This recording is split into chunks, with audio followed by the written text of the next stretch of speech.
Obrigado, professor Tenório.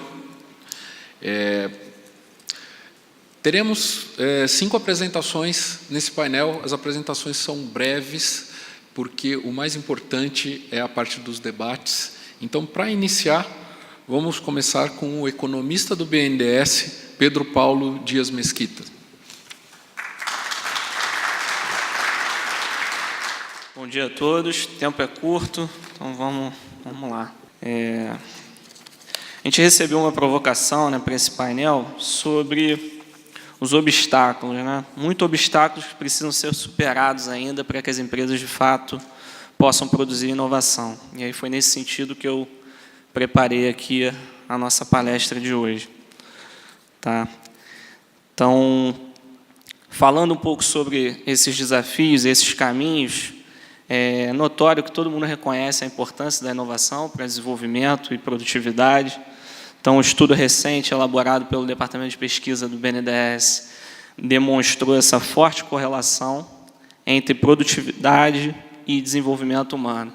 E a gente sabe que um dos grandes fatores, né, não o único, mas um dos grandes fatores que impactam na produtividade é, claro, a inovação.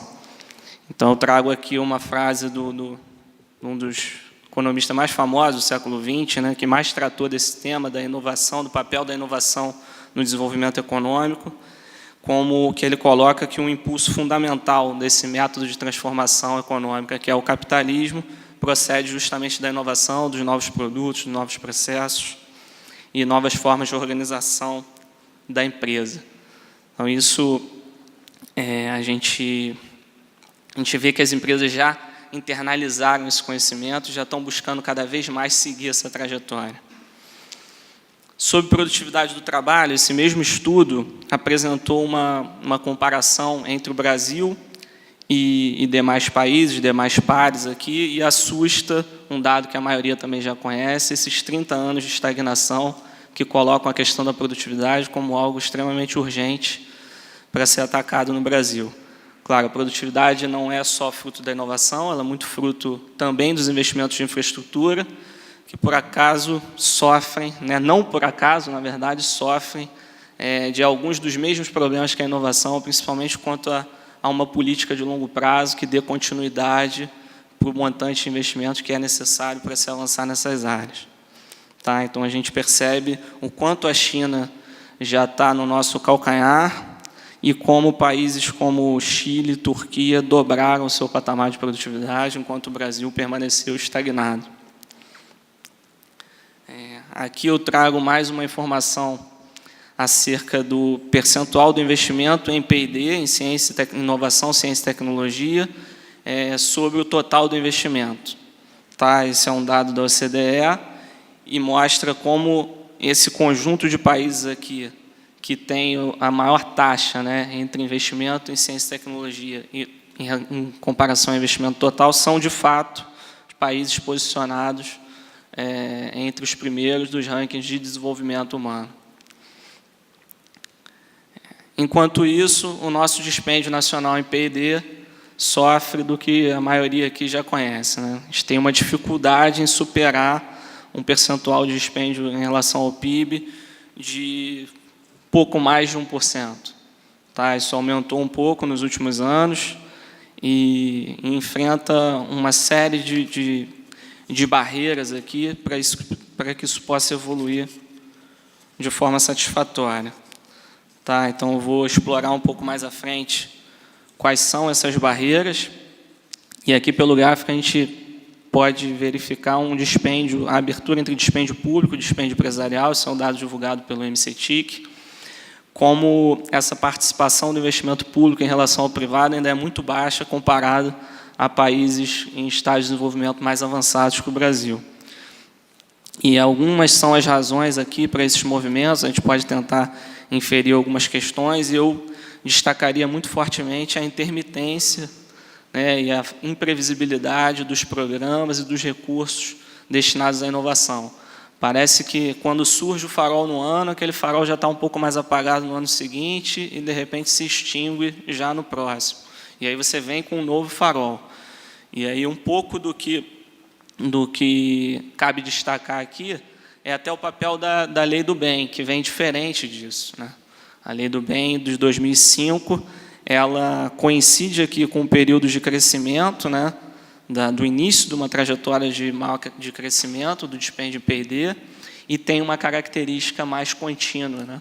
As empresas podem contar ano a ano com aquele programa que está baseado em lei. Então, cabe destacar aqui uma importância muito grande dos recursos e programas que são definidos em regulação, né? Bom, como eu falei aqui, foram alguns esforços, né, que dão conta desse crescimento do investimento em ciência e tecnologia nos últimos anos. Então, desde a criação dos fundos setoriais em 99, que representaram um impulso ao Fundo Nacional de Ciência e Tecnologia, uma provisão de recursos mais estável para esse fundo, que, no entanto, diferentemente da Lei do Bem e dos recursos regulados, a exemplo da cláusula de 1% da ANP e da ANEEL, que não transitam pelo Tesouro, o FNDCT transita pelas contas do Tesouro. Então, ele sofre frequentemente de contingenciamentos que impedem que ele exerça o seu papel de forma mais plena. Então, bom, nós tivemos a Lei da Inovação em 2004, a Lei do Bem, como eu falei, em 2005, vimos a criação da mobilização empresarial pela inovação, uma mobilização da CNI, que trabalha as grandes agendas e as demandas da indústria para a inovação, desde 2008. Tivemos o primeiro plano integrado de fomento à inovação entre BNDES e FINEP em 2011, um plano voltado para o setor sucroalcooleiro, plano que conseguiu avançar em algumas agendas importantes relacionadas ao etanol de segunda geração, e o Plano Empresa, lançado em 2013, que congregou uma série de planos setoriais de investimento e inovação, com bastante destaque, principalmente nos planos associados à saúde. O Plano de Desenvolvimento de Fármacos é um exemplo que conseguiu perpassar todos os instrumentos de política, com o objetivo de desenvolver medicamentos que têm um forte volume de importação. Tá, então, foram muitos os esforços, mas, ainda assim, o nosso investimento está em 1,3, contra uma aproximação aqui da média da OCDE em 2,4. E eu trago um pouco do que é o apoio do BNDES à inovação e o impacto que esse apoio tem. Então, a gente está falando da dificuldade em se elevar o dispêndio do investimento em ciência e tecnologia, e o financiamento a gente vê que tem um papel fundamental. Tá, então, nós fizemos um estudo recentemente também, esse estudo foi publicado, se eu não me engano, ainda no segundo semestre desse ano, e cruzando os dados das contratações do BNDES, voltados para a inovação no período, com os dados da Pintec. E aí nós achamos uma correlação forte que nos leva à conclusão de que as empresas investem cerca de 40% a mais em P&D, as empresas apoiadas pelo BNDES investem cerca de 40% a mais do que as não apoiadas, destacando aí o papel do financiamento à inovação para o aumento do investimento das empresas. Tá, aqui um gráfico de desembolso que mostra a realidade atual, né? A gente vinha falando os últimos dados aqui que eu apresentei até 2015, e aí nós vemos o quadro aqui de 2016 e 2017.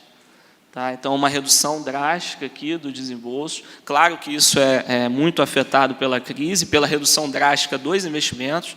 Nós saímos de um patamar próximo a 20% do PIB em termos de investimento e fomos para 15% do PIB, o que muitos acreditam que não é capaz nem de repor a depreciação do capital. E isso, obviamente, é refletido nos desembolsos do BNDES para a inovação. Agora, mesmo com todo o impacto da crise, nós vemos que os planos de fomento eles costumam ter uma demanda muito forte para os recursos. Então, nós temos oportunidades mapeadas que, no entanto, não se concretizam em contratos e desembolsos para a inovação. E aí eu vou listar algumas das razões que eu acredito que possam impactar nisso. Tá, primeiro, eu já falei da intermitência e da imprevisibilidade das políticas do governo. Dois aspectos que eu destaco aqui são o fluxo de informações entre empresas e financiadoras sobre todo o conjunto de oportunidades. Então, na verdade, é muito comum, em qualquer conversa que nós do BNDES temos com as empresas, com instituições de ciência e tecnologia, nós apresentarmos a cada interação algo novo que aquela empresa ou aquela instituição ainda não conhecia. Então, realmente, o conhecimento do conjunto amplo de oportunidades é algo que ainda precisa avançar. Além disso, há uma dificuldade muito grande em se alinhar os instrumentos de apoio aos estágios de desenvolvimento de cada empresa. Então, uma empresa que está no estágio pré-operacional, por vezes, ela se candidata a uma linha de crédito, o que, obviamente, não seria possível. Então, nós temos instrumentos de equity para atender esse tipo de conjunto de empresas. Tá, e outro destaque que eu faria aqui é sobre uma interlocução capaz de atender todos os aspectos que um projeto demanda. Então, muitas das vezes, nós falamos com o mesmo analista de crédito que é responsável pela captação de um giro. E a captação de recursos para giro é muito diferente para um projeto de inovação. Então, quando a gente entra nos aspectos técnicos, leva-se muito tempo para conseguir atender ao que a gente precisa para processar, nos aspectos jurídicos, ambientais, a gente encontra dificuldade. Bom, vou acelerar que o meu tempo já esgotou. Então, aqui é só para uma ilustração, vocês encontram isso com facilidade no site do banco, de todos os instrumentos que a gente utiliza. Tá? Alguns deles estão em estruturação, com o objetivo de dar mais celeridade e atender de forma ainda melhor alguns nichos que a gente tem alguma dificuldade ainda, principalmente para micro, pequena e média empresa, na questão do fornecimento de crédito para essas companhias. Aqui um pouco das condições que também estão no site atuais, que é a melhor linha que o banco tem para inovação. Faço um destaque aos fundos. Tá? O BNDES tem uma atuação muito forte em inovação via fundos de investimento. Então, muitas das vezes, as empresas não sabem que ali tem BNDES, mas a gente tem uma atuação aqui que é, de fato, desenvolver o mercado privado. Nosso objetivo é que não seja só BNDES. Por isso que o BNDES, muitas das vezes, também não aparece tanto nesses fundos. Então, nosso objetivo é entrar com uma parte do capital e mobilizar recursos privados para investimentos que nós acreditamos nos estágios onde esse recurso é mais escasso. Tá, aqui alguns números desse investimento, vou destacar apenas 2 números, são 14 fundos voltados para a inovação, mais de 800 milhões dedicados à inovação, sendo que em 2017, só no ano de 2017, o BNDES desembolsou cerca de 120 milhões para a inovação por meio dos fundos de investimento e participação investidos pela BNDESPar. Aqui um pouco dos resultados, esse é meu último slide, que é o outro instrumento que o BNDES também atua, que é o BNDES Funtech, que é um instrumento não reembolsável que promove parceria e inovação de ponta entre empresas e CTs. E aqui foram os resultados da primeira avaliação que nós fizemos, demonstrando o sucesso das tecnologias para introdução no mercado. Obrigado.